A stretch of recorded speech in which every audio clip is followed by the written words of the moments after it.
Well, I want to introduce our speaker today. We have Senator Rick Ward. Senator Ward is currently the chairman of the Senate Commerce Committee. He has also been the author of a very comprehensive effort to ensure that transparency in state spending is made available to us as the public. He has been very successful in working on two very large investments for the state in infrastructure over the last several years, including a bill that recently passed in the 2021 legislative session. And of course, as you know, that includes the new Mississippi River Bridge. You may have seen his face a little bit promoting that as of late. Both of those investments have been done without raising taxes. He is also a member of the Revenue Fiscal Affairs Committee and Judiciary B. Senator Ward is a graduate of Bethany Christian School, of LSU, of Southern University Law Center, and he does practice law with the firm of Clayton, Frugier, and Ward. He is married with 3 children, and we're about to find out if one has a broken wrist today from recess. And when he is not in the legislature or practicing law, he is always spending time with his children. I am one of his Facebook friends, and they are the cutest little hunters in their kennel that you can see. He's here to talk to us today about particularly the legislature's concerns with our communication infrastructure and how that was affected following Hurricane Ida, as well as a lot of the brick and mortar and concrete infrastructure that we as a state need to address as well. So please welcome for me Senator Rick Ward.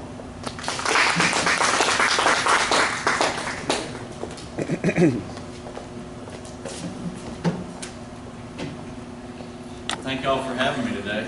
My name is Rick Ward, and I represent Senate District 17, and I have for about 10 years now. It's certainly been an honor.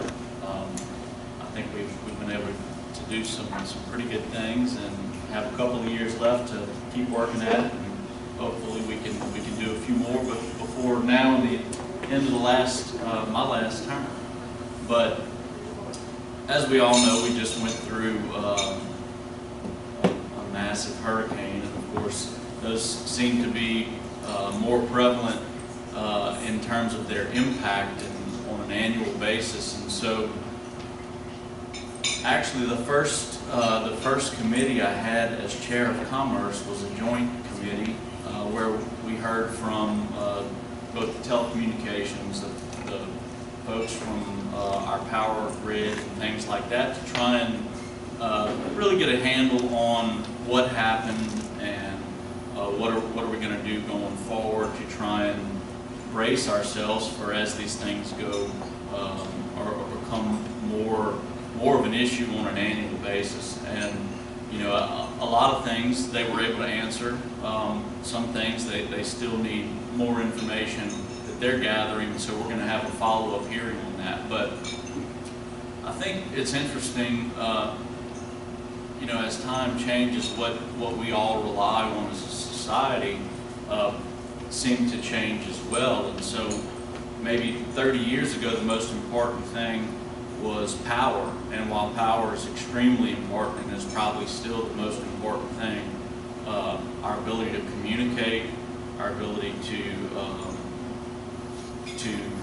run our businesses from a broadband standpoint and all those types of things,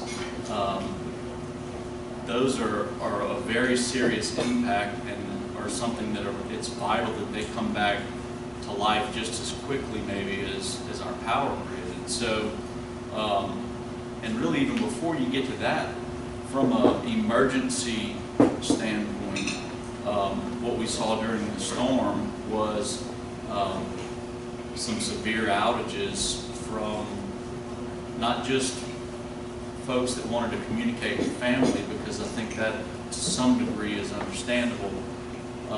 What we did see that was alarming, and until we can get all the answers for it, I think will continue to be disturbing to some, is how so much of our emergency communications were down in a time where they were most needed.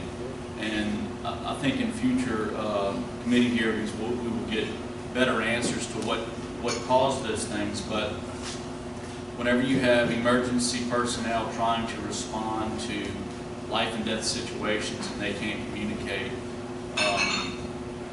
that is completely unacceptable. So we have to figure out how to make that function, how to make sure that that stays shored up no matter what we're dealing with at the time. And I think in some cases, some places we're able to go pull out like some really old radios and things and communicate that way. But, you know, of course, the amount of those they had to provide to their personnel were probably limited, and even to be able to get them spread out to the people that needed them was probably a difficult task in and of itself.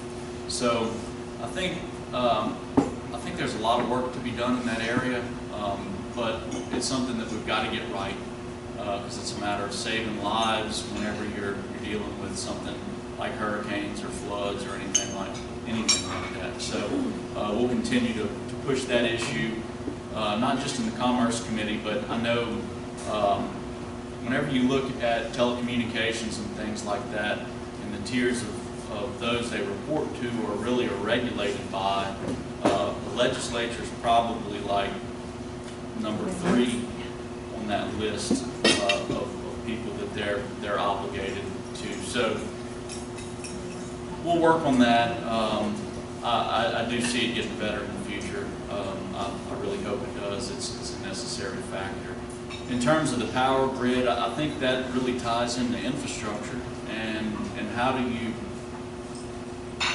have a power source that is affordable, but at the same time doesn't collapse and doesn't.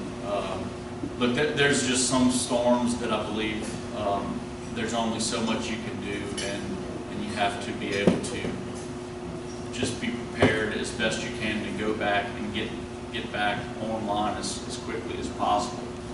But I do think, as we all know, who ultimately bears the burden of repaying that amount of money is the ratepayer.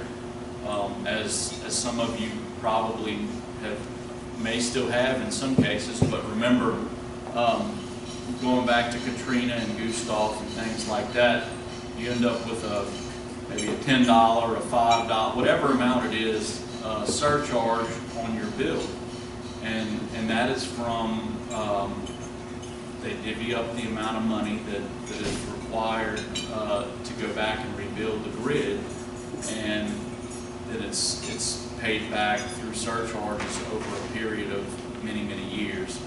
And so I guess the concern is, from my standpoint, if you start having these things on an annual basis and those surcharges start stacking up on your bill, that can be very problematic. You still might have a low rate in terms of the power production and all that, but what are you doing, you know, if you end up having $40 in surcharges because you had 4 hurricanes in the course of 3 or 4 years? And so, but there's a balancing act. You know, if you spend too much money in trying to build it to sustain something that doesn't happen too frequently, then that can also make the cost to where it's not sustainable for a lot of the population of the state. So I think that's something that we have to work with.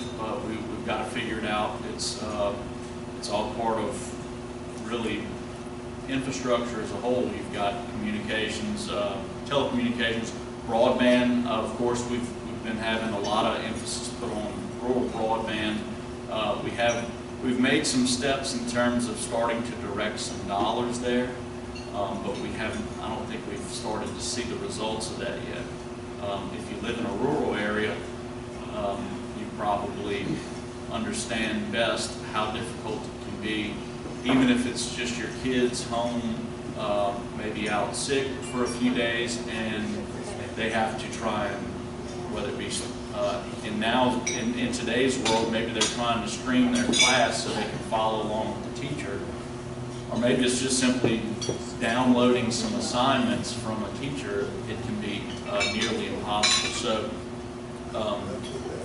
in all aspects, that has to continue to be a focus. And I know there was $300 million set aside over the last year or so, but we need to see that stuff start to roll out and begin to make those things better.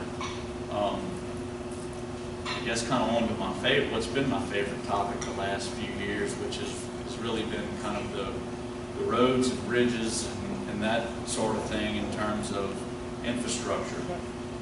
I feel like we've finally started to make some strides in terms of investing or putting the pieces in place to invest. I think where we're still lacking is the speed in which we do that, because part of the distrust of the general public and us as elected officials is certainly understandable, because a lot of times we may leave session and I may go home and say, this big project is fully funded, and then 4 years later they're looking at me and saying, you told us it was fully funded and they hadn't turned the first piece of dirt yet, so what do we do? And so I think while we've started to get some funding mechanisms in place to start dealing with our $14 billion backlog of roads and bridges, we've got to figure out a way to speed that process up. Now, I can tell you one of the reasons why we move so slowly, at least in my opinion, is the average state, about 45% or so of the dollars they spend on their roads and all those sorts of things are federal dollars. We average about 78, just under 80% of the dollars we spend are federal dollars. The other 20-something% is state dollars. So what happens there is, even in the smallest of projects, whenever the money you're using to go do that project is tied to federal funding, it can take up to 18 months, maybe 22 months to do something that should be very, very simple, because you have to meet certain criteria that the federal government requires before you can ever go build. One example I tend to use all the time, in Point Cupid Parish, we had just a little rural bridge, but it was probably about a $500,000 replacement that needed to take place. The only funding available for that was tied to federal dollars. Now, this is something that could have been done in a matter of months, but because the money available for it was tied to federal funds, they had to go through all sorts of, we all hear about all the different studies and things, they had to go through about an 18-month study and do all these things for something that just needed to be replaced. It wasn't new, it wasn't a new path, a new road, new right-of-way, anything, just a replacement.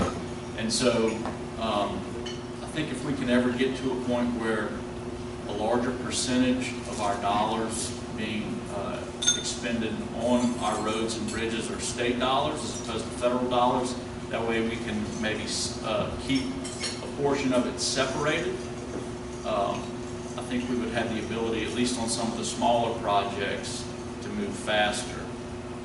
And in doing so, I think the public would feel better about things in terms of us actually accomplishing what we say at the Capitol that we just accomplished. Just in terms of kind of prioritizing our spending as a state and making it a priority, in the last, I guess, 3 years now, we've taken some significant steps. Back in, I think it was 2019, my years start to get a little fuzzy, but they had some economic damage dollars that were going to be coming into the state from the BP settlement, the oil spill settlement. And at the time, the money was just slated to go into the general fund. It was going to be about $50 million annually for 13 years. And a group of us got together and decided that, if we just simply put it in the general fund, we're going to wake up 10 years from now, 13 years from now, and it'll have been spent on various things, but we will have nothing to show for it.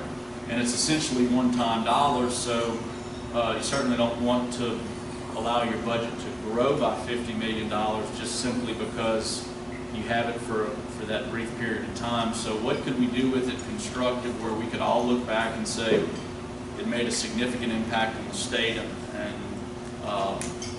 wasn't just kind of gobbled up to not, into the black hole of the budget, so to speak. And so what came out of that was a bill that divvied up the money kind of on a regional basis, but it had to meet certain criteria and priorities. And it was about a $750 million investment over a 12-year period, 13-year period, that was also able to draw down much more federal funds and a few other things for, I guess, around about a $1.2 billion total investment in our state's infrastructure over the upcoming years. Some of those projects have begun. I think the largest one is set to start, the LA1 down in Golden Meadow. That's set to start here pretty soon. I think they just announced who won the bid to do that, and that was really a fun process to be a part of. The way the bill was written, it helped us get what was that year the largest infra grant in the country. And so, in order to make that project work, we were able to piece together really three things: the money that the legislature dedicated to it, which was $150 million, the big infra grant, which was I forget the exact amount of that, and then the private industry in the Port of Fourchon and that region were putting up about $50 million.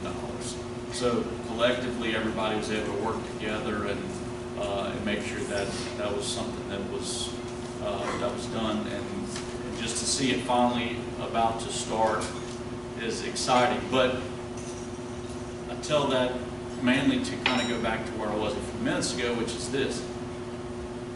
The bill was passed in 2019 with some of these things fully funded, and in terms of kind of the larger scale projects that were in that bill, here we are in the final quarter of 2021, and we're just now about to hopefully start the first project.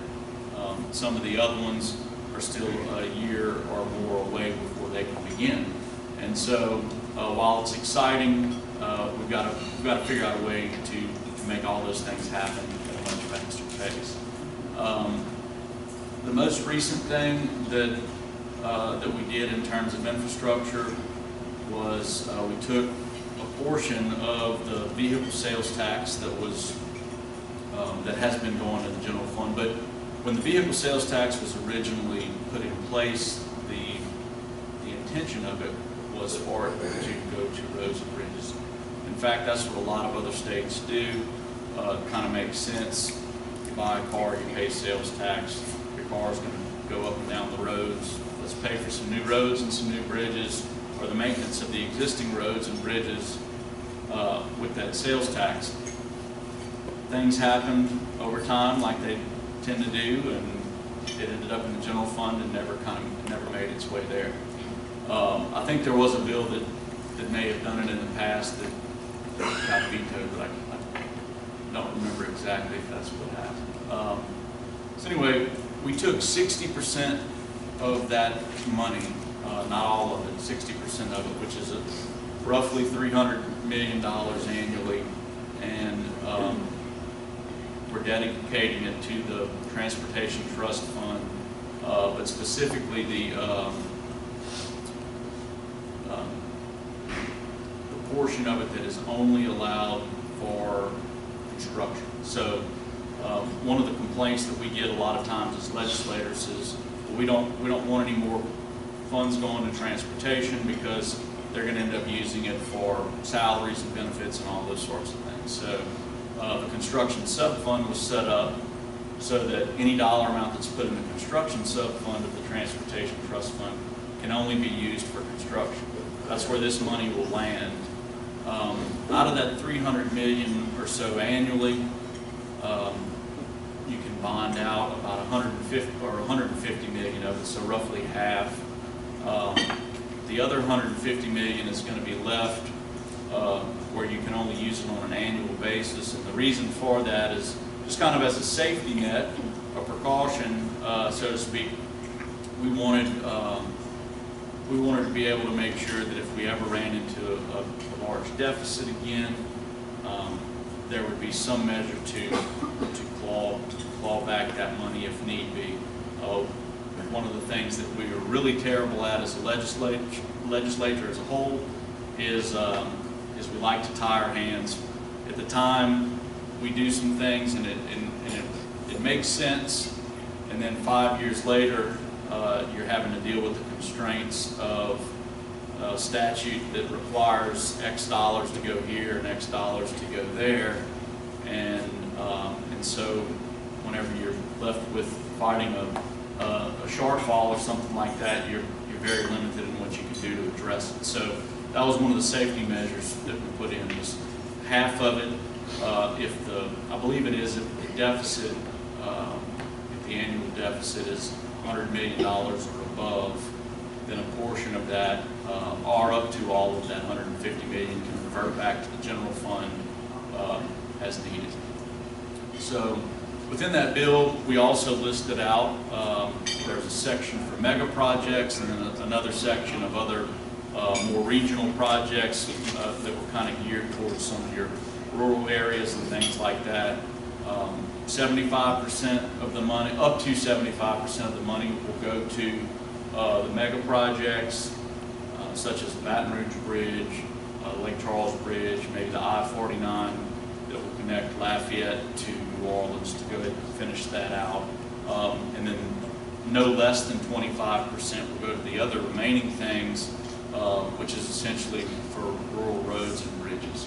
And so, you know, I don't know exactly what that split ends up being. It could end up being 60-40, 50-50, but no more than 75 can go to the megas, and no less than 25% can go to the other things. So overall, that was probably one of the more fun things I've worked on since I've been in the legislature, just because so many people worked so hard on it, and then at the end, it really brought a lot of people together. I think the last vote we took on it in the Senate, I think it was, I think all 39 people voted in favor of it, which is on something that is pretty monumental. You don't see that often. And then in the House, I think it got maybe 85 or 88 votes. So I think what it does tell you is that the legislature as a whole, not just because of what we think as individuals up there, but I think because of what we hear from our constituents, we do understand that it's time to make infrastructure, and I don't just mean roads and bridges, but all the things we've talked about, rural broadband, you know, our power grid, although that's mostly a private issue, but we can help with some things in terms of how all that stuff's laid out. But all these things that are really necessary for a good, healthy lifestyle in terms of a good economy and growing our economy and all those sorts of things. Everybody in the legislature, I feel like, has come to an understanding that our constituents really want us to make that a priority. Because that's kind of like the most basic thing that is needed for society to function in terms of getting to school, getting to work, getting to the grocery store. You've got to have all that functioning. And if you live in the Baton Rouge region, there are some days that leave you questioning if it actually functions. So I could talk a while, but I'd love to answer any questions. A lot of the money that goes to road repairs and maintenance is divvied from a gasoline tax, as you well know, and with all the push on electric cars, and granted that money doesn't get us nearly the bang in the buck it used to back in '85, I believe, when it was first put on the books.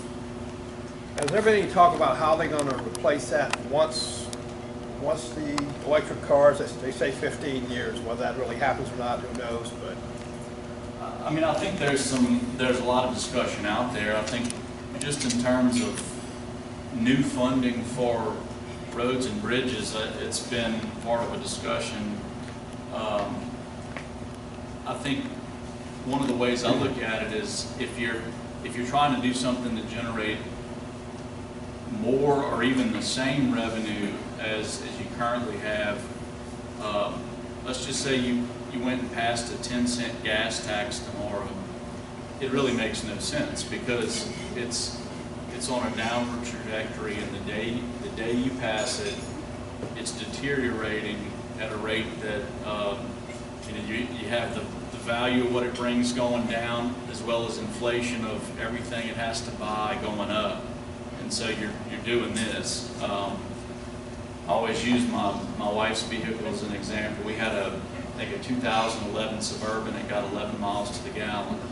We buy a 2015 Suburban, and it got on the highway, I think, 21 miles to the gallon. And that was a 4 or 5 year difference. We're not talking about 15 or 20 years and what things will look like then. So even before you get to electric vehicles, just fuel efficiency alone has that number deteriorating. So there's got to be some sort of alternative to that over time. I don't know what it looks like. I do think that the vehicle sales tax, it captures every vehicle. So, like right now, an electric vehicle, and I have a number of friends that have them and love them. They pay nothing to operate on the road because they're not paying any gas tax. So, and a lot of people would argue they're heavier than the average vehicle because of the batteries and all those sorts of things. So you got to figure out a way to make it balanced and make it work going forward. But I don't know exactly what that's going to look like. Going back to the Commerce Committee, I was there, and there was a lot of frustration around AT&T and the failure after the storm, especially with I believe it's called FirstNet, with the first responders. And there was a notion that, maybe the state should rethink their contract with them. Has there been any more answers from AT&T, and do you think that's going to be a real discussion in the legislature?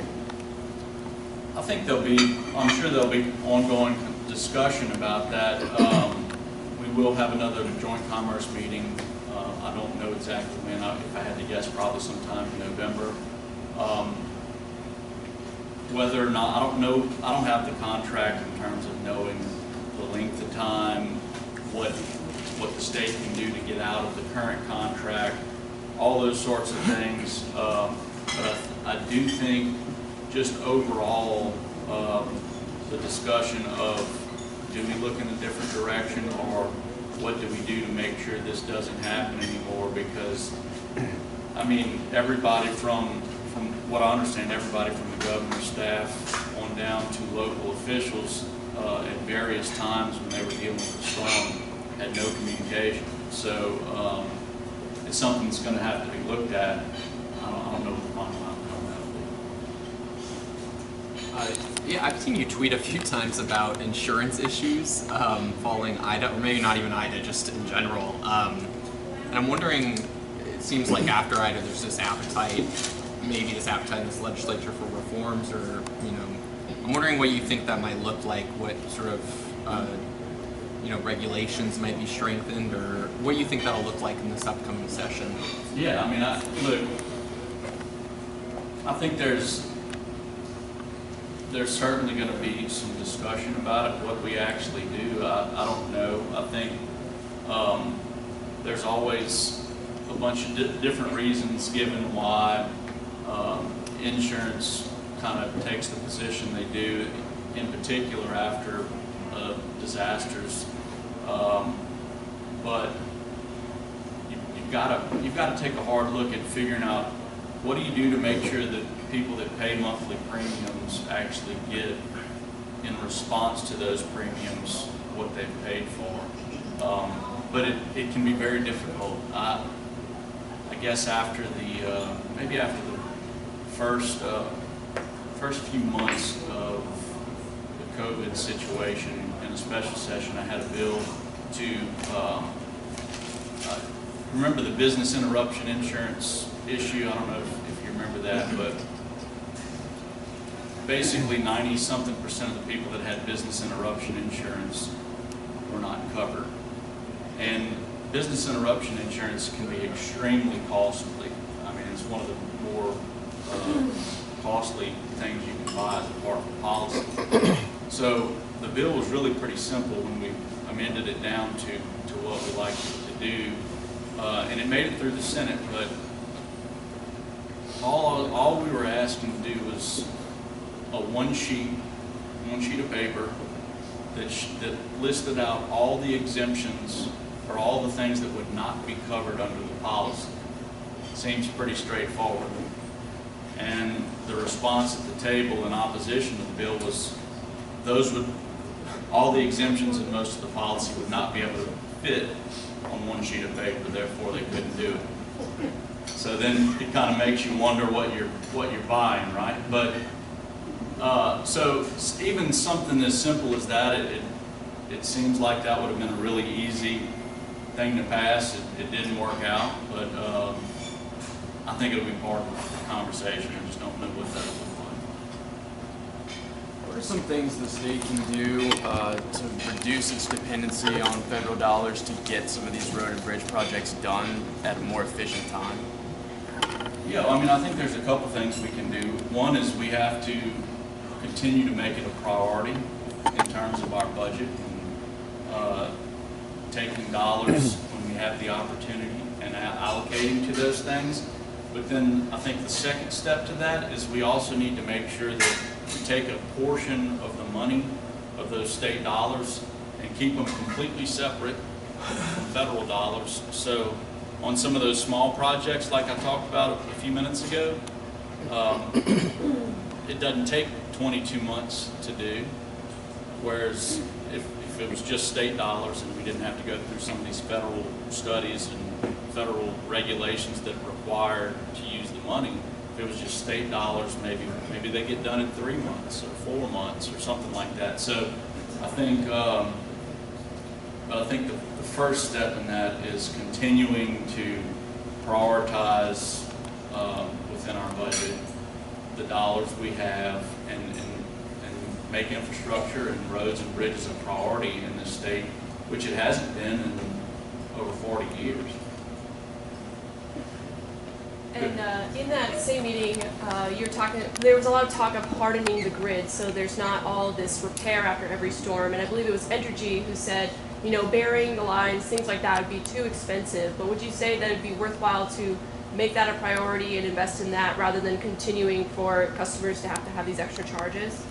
Well, and so that's where it comes into a balancing act, right? So if you have to look at, so if they harden the grid, or maybe the most key components of it, to where every single storm they're not having to replace these things, that's probably a positive.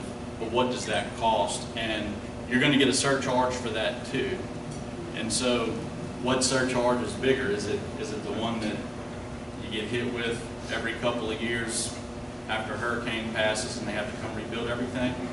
Or is it the one where they spent $15 billion, or I'm just throwing out a number, to harden the grid, and then you get a surcharge for that, and how does it all work in conjunction with each other, which one? But I mean, it seems like at some point, even they don't want to have to continue to do this every single year, and I think there are places where, maybe you can't harden the whole thing at once, but maybe you start taking those steps. Yes, sir.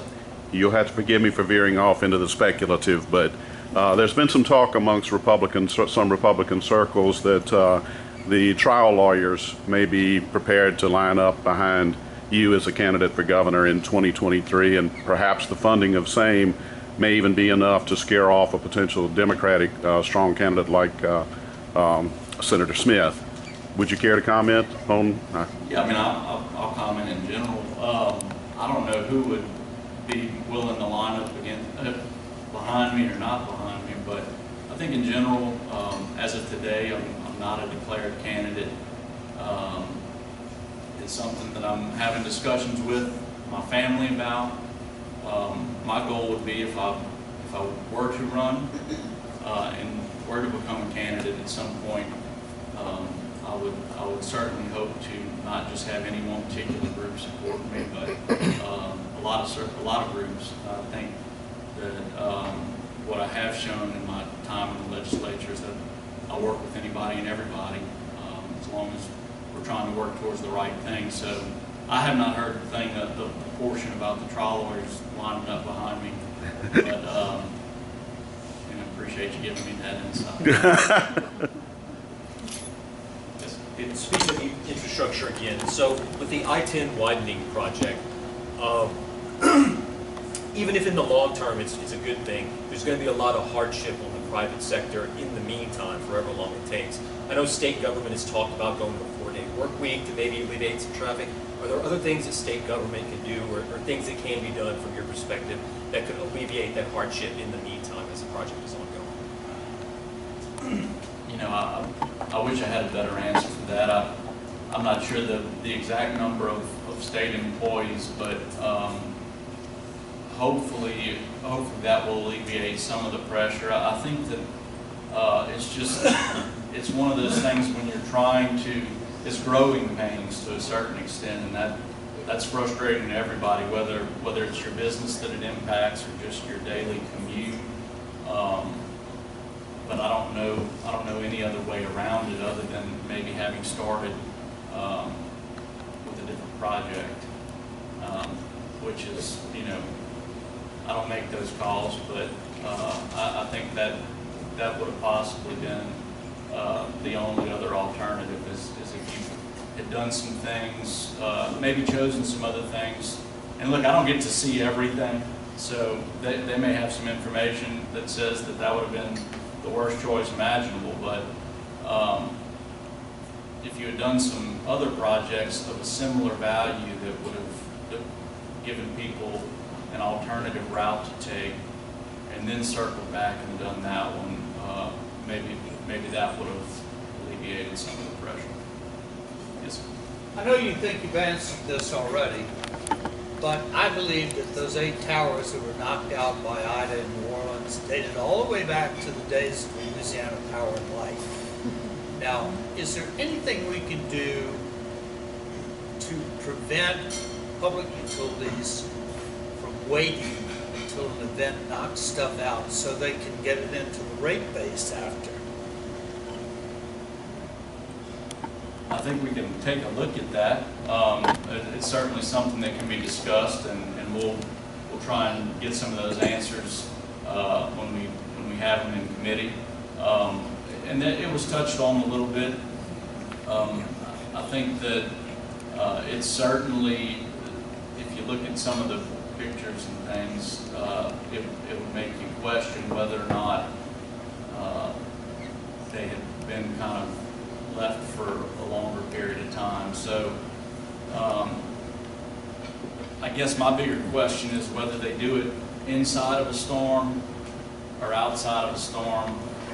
I think we're ultimately all paying for it anyway, but wouldn't it be better if it was done as some ongoing maintenance as opposed to having to be done all at once while everybody's waiting around to get power? So I do know that there were still multiple feeds going into New Orleans. There were so many issues going on down there in terms of the power grid, really everywhere. But it goes back to not just those main lines, but what goes on kind of more at the ground level, the neighborhood level, and all those sorts of things, and how that works. But it is something we need to look at, and maybe at the very least do what we can to urge them to continue with ongoing maintenance and not wait until they have to do it all. Yes, sir. Yeah, just to follow up on AT&T, has anyone from there talked to the legislature about what specifically they're going to do to make sure those sort of breakdowns don't happen again? Have those communications happened, or are you sort of waiting for the next joint commerce meeting? So at the first joint commerce meeting, they did not provide details on that. They said they just did not have the information yet. I do believe at the next joint commerce meeting that hopefully they will provide some of that, at least give us a better explanation as to what happened and what they, more importantly than what happened, what they intend to do to make sure it doesn't happen again, assuming that they continue to be the group that provides that emergency service. So yeah, I think that question will have to be answered. We just have to get to that point. But they have to go back and evaluate everything and see. I know it was there. I think there were some things, like in one particular instance, I think maybe a tree fell and the root system ripped the lines out completely and broke them in half. I don't know what you do to prevent something like that, but we'll get those answers hopefully sooner than later. Have you gotten any sense yet from the Public Service Commission what kind of surcharges people are looking at on their bills for IDA, how long they would go, and do you see the legislature having any role in trying to rein that in or put confines around what can happen there? So I don't think they have any idea yet what that might look like until they get a solid sense of what the total replacement and damage and everything is going to be. And then of course there will be some dialogue and probably negotiation with the power companies and the PSC in terms of what they will allow them to pass on. I know if you go back to Katrina, I feel like that one just fell off for some people, and to kind of give a sense of how long they can stay on. And the main reason I know that is because I feel like maybe within the last 2 years I had a constituent that called and asked why they were still paying it. And so I know they can last a long time. It's not like a 3-year thing. It's probably more like a 10+ year thing. So I know you said you want to move away from using federal dollars for infrastructure, but there's the best we can, but there's those 2 major infrastructure bills on Capitol Hill, namely the bipartisan bill that would have a lot of funds for like the Mississippi Bridge and such. Are you in support of those? I mean, I don't really have, I would like any dollars that we can get a hold of in order to do the things we need to do, but at the same time, I don't want them to be careless, and I'm not for them being careless, and I haven't paid really close attention to what they're doing, but they operate very differently in terms of, if we have an infrastructure bill, it absolutely has to deal with roads and bridges. They can have an infrastructure bill and it can deal with an whole assortment of things, and so for me, while I desperately want to see those things get done, I want to make sure that it's whatever comes out of Washington is done in a responsible a way as possible. So whenever I say I want us to start steering away from federal dollars, I want to see us get all the federal dollars we can get. But what I do want to see is us growing the percentage of state dollars we use by reallocation or whatever, things like that, in an effort to not rely on them, because when you're as reliant on them as we are, it just slows everything down, because you have to wait on them to move forward. So in your opinion, what would you consider to be an appropriate reliance percentage from federal dollars? I don't know what the appropriate percentage is, but like I said, I think of roughly just under 80%, so like 78 or so percent of our dollars spent on infrastructure in Louisiana is from the federal government. The average state is somewhere in the 40-something percentile. So you're talking about a major gap there. It's not like we're right there in the middle of the pack. I mean, we're a major outlier, and so that's the main thing for me is percentage doesn't matter as much as the ability to move more freely and actually get projects done when we tell our constituents they're paid for and ready to go. Thank you, appreciate it. Thank you.